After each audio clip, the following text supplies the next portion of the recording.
खासदार निलेश लंके यांचे आईवडील आपल्यासोबत आहेत. त्यांच्या भावना आपण जाणून घेणार आहोत, त्यांच्याशी बातचीत करणार आहोत. गेले 1.5-2 महिने प्रचंड प्रचार सुरू होता, मुलगा घरी येत नव्हता. नेमकं काय सुरू होतं 1.5-2 महिन्यामध्ये? सारखं म्हणजे बाहेरच असतं ना, टेन्शनमध्येच असं ना, म्हणजे पुढचं काय मग रात्रभर पाठ 5ला किंवा 4लाच घरामध्ये. आपण सकाळी उठून आले, पोरं आले का पप्पा म्हणजे पाठवत, कधी 4 वाजता आले, कधी 5ला आले, म्हणजे असं टेन्शनमध्येच सगळे टेन्शनमध्ये. आमदारकीचा राजीनामा दिला, पहिल्यांदाच आमदार झाला होता, आमदारकीचा राजीनामा दिला, थेट खासदारकीची निवडणूक आणि खासदार देखील झाला. पण आमदारकीचा राजीनामा ज्यावेळेस दिला होता तर त्यावेळेस तुमच्यामध्ये काही धाकधूक होती का? म्हणजे नाही, काही धाकधूक नव्हती. आपले म्हणजे आपलं पुढचं माहीतच होतं, म्हणजे आपलं 100% आपलं होणारच आहे. आपलं कसं आपल्या कामाचे फळ येतं आपल्याला. आता रात्रंदिवस आपला मुलगा काम करतो म्हणलं, दुःखात सुखात सगळ्यात त्याच्यामध्ये म्हणलं आपलं काही भीतीच नाही. पण ती नंतर असं माहीत पडायला लागलं का पुढचा माणूस असं म्हणजे काही करू शकतं, म्हणजे मतमोजणीला करू शकतं, परत मतदानाला करू शकतं, का असं काहीतरी करू. मग थोडं अशी धाकधुकी व्हायला लागली. नंतर आता खासदार आता तुम्ही टेन्शन गेलं म्हणायला, पण आपण जेवढ्या लोकांच्या एवढं आता त्यांचे हे करावंच लागतं ना आपल्याला, म्हणजे करणारच येतो. ज्यावेळेस तर काहीच नव्हता, म्हणजे नोकरीला जायचा किंवा ते चहाचं दुकान टाकलं होतं, लोकांची सेवा करायचा, त्यावेळेस तुम्ही त्यांना बोलायचे का? म्हणजे घराकडे लक्ष देत नव्हतं? पहिल्यापासून असं ना, याच्यामध्ये राजकारणच होतं. बोललं तरी म्हणजे तेच काय ऐकून घ्यायची कॅपॅसिटी नव्हती. म्हणजे चहाची टपटी टाकली तर ते राहायला तर कुणी एखादा जोड आला, बस रे मी ग्रामपंचायतीमध्ये आमकेचे कामं झाले, बस मी सुप्याला चाललं, कोणाला ठेवायचा. नंतर दुकानावर ठेवला, किराणा दुकानावर ठेवलं ना, ते मग 10 किलो सामानानंच विकायचं. तर ते आपलं कुठं बी आलं, कोणाचे काही काम असं का एखाद्या जोडदार ठेवायचं त्या दुकानावर, चाललं कुठं बी दुकानावर कधी येऊच नाही. म्हणजे असं ते पहिल्यापासून त्याचं निकळ. हे सगळे दिवस आठवल्यानंतर मग आता काय वाटतं? म्हणजे आमदार नंतर खासदार झाला, स्वप्नात पण नव्हतं आपला मुलगा असं एवढ्या टेपवर जाईल, एवढं आपलं होईल म्हणजे हे ते सगळे आपले म्हणजे सगळ्यांचे आशीर्वाद. तुम्ही दिल्लीला गेले का कधी? हा, दिल्लीला गेले, वैष्णोदेवीला गेले, दिल्लीला पण गेले. मग आता मुलगा थेट दिल्लीत पोहोचलेला आहे, सगळ्या जुन्या आठवणी आठवतात सगळ्या? काही आता म्हणजे लहानपणी बसत असं आजपर्यंत होतं, म्हणजे त्याच्या डोक्यात पाहिलं म्हणजे जसं वयात आलं ना तसं ते राजकारण डोक्यात होतं त्याच्या. आता चांगले दिवस आले, आता चांगले दिवस आले आणि चांगलं राहायचं, सगळ्या समाजसेवा करायची, दुःखात सुखात आपल्या लोकांना एवढ्या लोकांनी साथ दिली, एवढं हे केलं, आपल्या लोकांना पोटच्या भावासारखं प्रेम दिले लोकांनी, त्यांचे पण आपण सुखात दुःखात आपलं करणारच आहे. आपला माणूस आपल्याला माहिती आहे, माझा मुलगा सगळं करणारच आहे. म्हणजे एवढ्या लोकांचं म्हणजे काय भावना? म्हणजे सगळे हे सगळे जुने दिवस आठवताना काहीच नव्हतं आपल्याकडे, वडील शिक्षक होते, आता सगळं हे वैभव बघताना काय वाटतं? आपलं कसं स्वभाव असा म्हणजे आपला पहिल्यापासून म्हणजे आलं गेलं, कुणी दुःखात सुखात चहा पाणी आलं, आपुलकीने बोलणं. आपण काही करोडपती नव्हतं, फार सगळं शिक्षक मुलगा आता सगळं सर्व्हिस होतं आमचं आपलं आतापर्यंत. पण फक्त आपल्या स्वभावामुळे कुणी आलं म्हणजे ताण भुकेलेच बुक जाणं, गोड बोलणं, हेच. बाकी कुठं कोणाचं काही दुःखात सुखात ते पोरं जसं वयात आलं ना हे आमदार, तर कुठं कोणाला लागलं, कुठं कोणाचं ॲक्शन झालं, कुठं काय झालं, ते काय असं म्हणजे दुःखात सुखातच बाहेर राहणार तो. तेच कामाचे आपलं तेच फळ येतं. वडिलांसंग आपण बातचीत करूया. मुलगा आता खासदार झालाय, काय भावना आहे तुमच्या? पहिली प्रतिक्रिया काय? माझी प्रतिक्रिया का मीडियावाल्याने आम्हाला खूप मोठं सहकार्य केलं.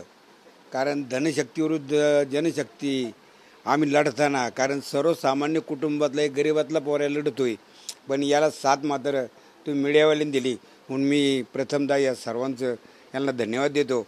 आणि असंच कायमचं मीडियावाल्याने आम्हाला सहकार्य करावं ही अपेक्षा व्यक्त करतो.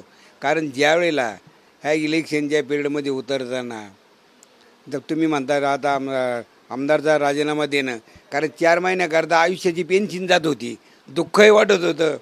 तिकडे पवारसाहेबाचे शब्द मानणं क्रम प्राप्त होतं. पण दोन्ही पेचाचमुळं स्वतःच्याच मनाला विचार करायचो का आता जर उद्याचं काही हो, पण आज आपली 60,000 जाताना 3 महिन्याकरता ते दुःखही व्हायचं. आणि एकीकडे पाहिलं तर पवारसाहेबांची इच्छा, लोकांची इच्छा, या गोष्टी पाहिल्यानंतर लढलं पाहिजे ही अपेक्षा, म्हणजे दोन्ही दुमत होतं. कारण आज आपण जर विचार केला, जर कार्यकर्ते आमचे जर कुठं जर आमच्याबरोबर जे कार्यकर्ते फिरतात, यांना कसं खच्चीकरण करायचं, यांच्यावर खोटे नाटे गुन्हे कसे दाखल करायचे, यांना कसं संपवायचं, या उद्देशाने ही मंडळी नियमित पावित्र्यात होती. आणि पारनेर तालुक्यात एवढा जोर दिला की पारनेर तालुका आमचा सगळ्याच्यात भास करून टाकला की 20 दिवसात काही कोण म्हणजे 40 सभा घेतल्या, कोणी म्हणजे 35 घेतल्या. आम्ही काही सभेला जात नव्हतो, परंतु इतकं मोठं त्यांनी स्टंट केलं आमच्या ह्याच्यावर. आणि आमचा कार्यकर्ता जर कोणी पुढे दिसला का त्याला बरोबर गाठून त्याचा म्हणजे नेहमीच त्याचे खच्चीकरण करायची सुरुवात केली. मोठी शक्ती तुमच्या विरोधात होती, काय भीती वाटत होती कधी? नाही, भीती वाटत होती. कार्यकर्ते जीवाभावाचे कार्यकर्ते होते, पण ते कार्यकर्ते त्यांना संपवायचे होते. आणि छोकरा एकटा मोकळा कसा राहील हेच पाहत होते नी मंडळी. परंतु आपलं समाजात केलेलं काम किंवा आपण समाजासाठी केलेल्या गोष्टी, नाहीतर हे इलेक्शन, कारण मी बरेच वेळा राहुरी पट्ट्या तिकडे गेलो तरी म्हणजे ही जी घंटी कोणी बांधायची गळ्यात, कारण आमची काही ताकद नाही होली यांच्याबरोबर. कारण हे कधी ऐन वेळेला कधी उभं राहतील, कधी काय करतील भरोसा नाही. म्हणून आज लढताना आम्हाला शेवटच्या क्षणाबद्दल आम्हाला भीतीच होती ना ती. जरी आम्ही बोलत नसलो तरी पण मनामध्ये असं धाकधूक होती काही कोणत्या क्षणी काही करू शकतात.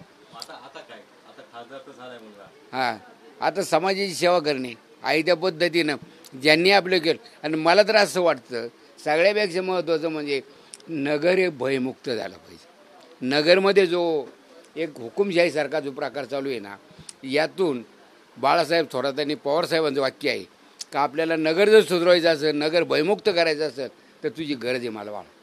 म्हणून ते शब्द मला फार आठवतात आणि सगळ्या व्यापाऱ्यांना. त्यामुळं आज जर पाहिलं आपण, तुम्ही नाशिक पहा, सोलापूर पहा, पुणा पहा आणि आपली नगर पहा. नगर का मागं आहे तर ह्या दडपशाहीमुळं, ह्या हुकुमशाहीमुळं मागं आहे. आणि ही हुकुमशाही कुठंतरी संपली पाहिजे या उद्देशानं यांनी काम करावं अशी, आणि आम्ही त्यांना साथ देणार ही अपेक्षा आहे पवारसाहेबांची आणि बाळासाहेब थोरातची. आणि तुमची मीडियावाल्यांची पण हीच इच्छा आहे का भयमुक्त नगर जिल्हा करायचा. डोळ्यात आश्रू दिसते तुमच्या? नाही, आता काही नाही, आता टेन्शन गेलं. टेन्शन आता आनंद आहे. हां, काही नाही टेन्शन. आपलं एवढे सहकार्य केले, एवढं तुम्ही सगळ्यांनी सहकार्य केले, एवढे जीवाभावाचे रक्ताचे भाऊ भेटले त्याला त्यांनी सहकार्य. निसर्ग घरात नातेवाईक राजकारण नाही होत, सगळं म्हणजे आपलं हे लागतं, सगळं कार्यकर्ते लागते, सगळे लागते, सगळं म्हणजे जीवाभावचे लागतात आपल्याला. कारण नातेवाईक राजकारण नाही चालत, आपले जेवाचे माणसं असे, जेवाचे असे. आणि आता हे वेळेस काय झालंय, आता हे पुढाऱ्यांनी राजकारण हातात घेतलं, सगळं जनतेने हातात घेतलेलं आहे. सगळं जनताचे आता पुढारी कोणचे नाही राहिले, पुढाऱ्याला कोणी आता किंमत पण देत नाही, त्यांचं राहिलं पण नाही काही. सगळं जनता करून त्याच्यामध्ये जनताच्या मागं. निश्चितच आपण बघतो की मुलगा जो आहे तो सुरुवातीपासूनच समाजसेवेचं त्याला वेड होतं आणि त्याच्यातूनच हा सगळा परिवार त्यांनी उभा केल्याचं भावना ज्या आहेत त्या आईवडिलांनी बोलून दाखवलेल्या आहे. कॅमेरामॅन संतोष कदमसह कुणाल जायकर, TV9 मराठी, पारनेर, अहमदनगर.